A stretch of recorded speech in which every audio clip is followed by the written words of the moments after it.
মা ছেলে অসুস্থ হওয়ার কারণে ঘরবন্দি ছিলাম অনেক দিন, তাই মনে হলো এখন একটু বাইরে যাওয়া উচিত আমার ছেলেকে নিয়ে। সারফারাজেরও খুব খারাপ লাগছিল, আমি বুঝতে পেরেছি, তাই ভাবলাম যে আজকে একটু বের হব। তো শরীর অসুস্থ থাকা সত্ত্বেও বের হয়েছিলাম ওকে নিয়ে।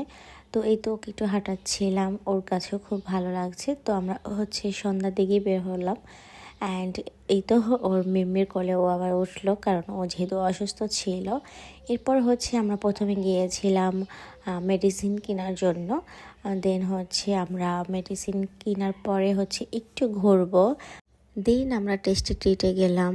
আর আমাদের ইচ্ছে ছিল পানিপুরি খাওয়ার, বাট ওনারা বসে নাই, তাই আর আমাদের পানিপুরি খাওয়া হলো না। পানিপুরি না পেয়ে মনটা পুরো ভেঙে গেল। তারপর আমার বোন বলল, চলো আমরা টেস্টি ট্রিটে যাই, এখানেই আছে যেহেতু।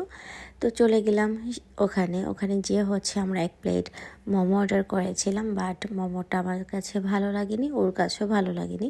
দেন আমরা টুকটাক একটু শপিং করলাম। শপিং শেষে দেখি যে এখানে ফুচকা আছে। তো আমরা চটপটি নিয়েছিলাম, কারণ সব জায়গা ফুচকা আমি আবার খাই না, ওটা মজা লাগে না। এই চটপটিটাও মজা লাগেনি। দেন আমরা মালাই চা খেয়েছিলাম। আমাদের তো মালাই চা অনেক বেশি পছন্দ, যেখানে আমরা মালাই চা দেখি সেখানে আমরা মালাই চা খাই। তো মালাই চাটা মজা ছিল। খাওয়া শেষ করে আমরা কিছু ফল কিনলাম বাসার জন্য।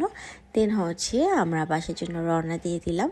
একটা রিক্সা নিয়েছিলাম, আর এই তো 3জন মিলে চলে যাচ্ছিলাম বাসায়। এই ছিল আমাদের আজকে ঘোরাঘুরি একটা সিম্পল ব্লগ।